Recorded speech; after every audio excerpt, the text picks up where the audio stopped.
Welcome to Ramanujan classes. मैं Jitendra Pandey sir आपके सामने एक और नया वीडियो लेके आ गया। मैं स्टेट ऑफ मैटर का ये तीसरा वीडियो है।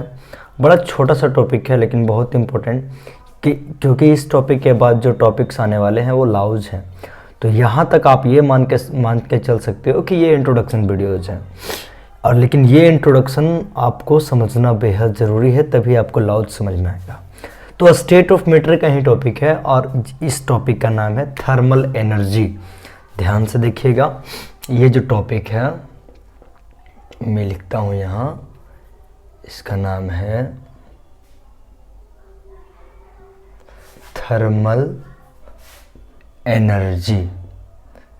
देखिए थर्मल एनर्जी होता क्या है,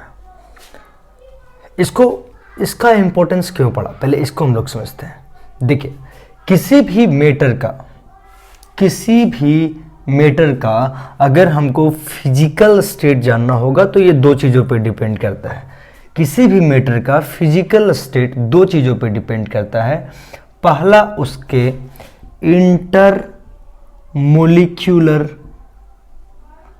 फोर्स, जो हम लोगों ने इससे पहले के दो वीडियो में पढ़ा, और दूसरा आपका थर्मल एनर्जी। तो आपका फिजिकल स्टेट किसी मैटर का दो चीज़ों पे डिपेंड करता है कि वो सॉलिड होगा, लिक्विड होगा, गैस होगा। ये वो पहला है इंटरमोलिकुलर फोर्स जो पढ़ चुके हैं, और दूसरा क्या है थर्मल एनर्जी। ध्यान से सुनिएगा, एकदम क्लियर हो जाएगा। आज हम लोग पढ़ेंगे थर्मल एनर्जी। अब थर्मल एनर्जी को पहले हम लोग समझा लेते हैं, फिर हम लोग लिखेंगे। सपोज कीजिए कि एक मॉलिक्यूल यहाँ है और दूसरा मॉलिक्यूल यहाँ है ना। या आप दूसरे एग्जाम्पल समझिए, मान लीजिए मेरे पास एक कंटेनर है, ये इस तरह का मेरे पास बर्तन है, इसमें मॉलिक्यूल्स है, ऐसे हैं, ऐसे हैं, ऐसे हैं। आप समझिएगा, दूसरा बर्तन है, दूसरा कंटेनर है जिसमें मेरे पास ये है, और तीसरा है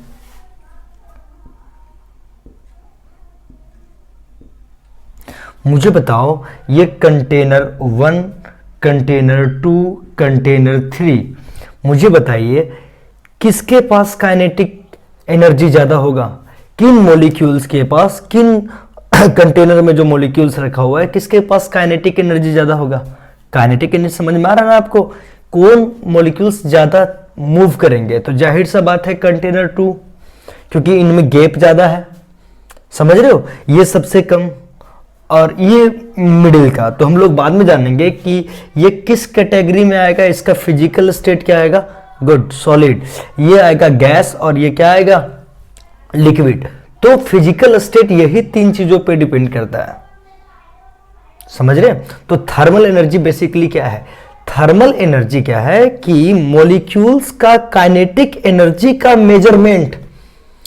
मॉलिक्यूल्स जो हैं वो कितने काइनेटिक एनर्जी से मूव कर रहे हैं, इसी मेजरमेंट को क्या कहते हैं, थर्मल एनर्जी। समझ रहे हो, मॉलिक्यूल्स का काइनेटिक एनर्जी का मेजरमेंट। काइनेटिक एनर्जी समझ में आ रहा है ना, जैसे इसमें काइनेटिक एनर्जी ज्यादा होगा, मॉलिक्यूल्स घूमते हैं ना, है ना, इसमें घूम पाएंगे क्या, इनमें तो काइनेटिक एनर्जी नहीं होगा, समझ रहे हो। तो अगर आपको कोई पूछता है कि व्हाट इज थर्मल एनर्जी, तो thermal energy is the measurement of kinetic energy of molecules. ठीक है, ओके, मैं इसको डिफाइन करता हूं। तो चलिए डिफाइन करते हैं।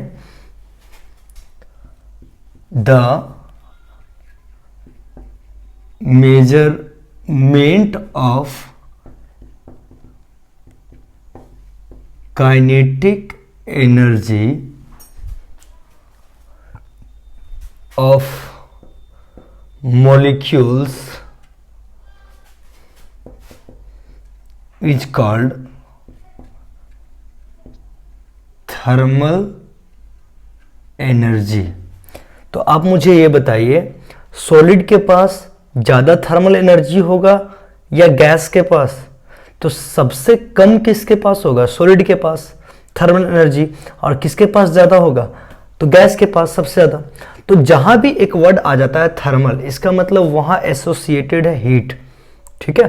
टेम्परेचर ये तो एसोसिएटेड, ये तो फिक्स आप मान लीजिए। तो हम लोग यहाँ पे पॉइंट बना बना के लिखेंगे कि if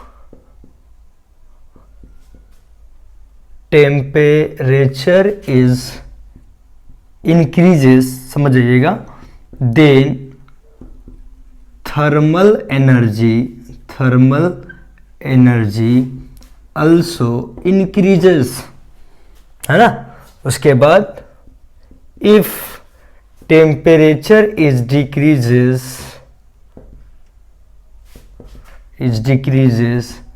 then thermal energy also decreases। समझ पा रहे हैं? थर्मल एनर्जी क्या है? काइनेटिक एनर्जी मॉलिक्यूल्स का कितना होगा, इसी मेजरमेंट को क्या कहते हैं? Thermal energy. 21 से एसोसिएटेड है, तो चूंकि थर्मल है तो इसलिए आपका टेम्परेचर पे, ठीक है। अगला, solids have least thermal energy. Solid के पास सबसे कम थर्मल एनर्जी होता है। देयरफॉर, या that is why they cannot move from their mean position। इसलिए वे अपने मीन पोजीशन से मूव ज्यादा नहीं कर सकते हैं। they can only vibrate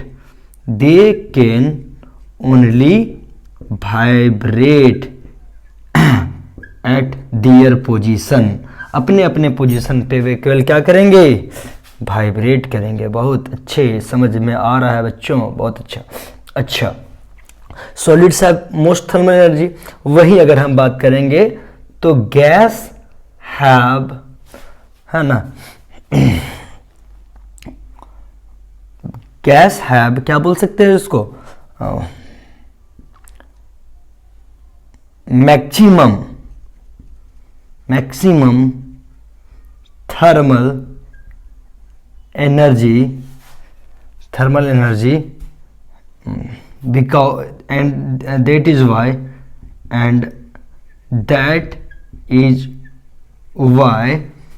they can move fastly from their mean position। ठीक है। और लास्ट हम लोग लिखते हैं क्या कि liquid have intermediate thermal energy, जिसके पास काइनेटिक एनर्जी ज्यादा, थर्मल एनर्जी भी ज्यादा। तो liquid have intermediate thermal and क्या बोल सकते हैं हम इसको? Kinetic energy. तो पेपर पेन निकाल लें, इनको नोट कर लें। तो बड़ा आसान था। मैं ये मान के चलूं कि आपको थर्मल एनर्जी समझ में आ गया। थर्मल एनर्जी और इंटरमोलिक्यूलर फोर्स, ध्यान से सुनिएगा। थर्मल एनर्जी और इंटरमोलिक्यूलर फोर्स हम ये भी बोल सकते हैं कि ये एक दूसरे के ऑपोजिट है, क्योंकि जहां थर्मल एनर्जी काइनेटिक एनर्जी का बात कर रहा था, वही इंटरमोलिक्यूलर फोर्स बाइंडिंग का बात कर रहा था। तो ये एक दूसरे के क्या हो गया? ऑपोजिट हो गया। तो ये भी आपको ध्यान में रखना है।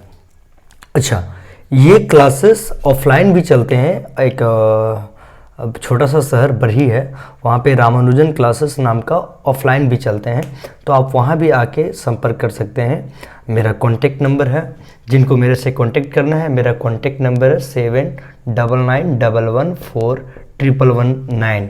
आप मुझे कॉल भी कर सकते हैं और व्हाट्सएप भी कर सकते हैं। आपका बहुत बहुत धन्यवाद। कल छठ है, आप सबको हैप्पी छठ।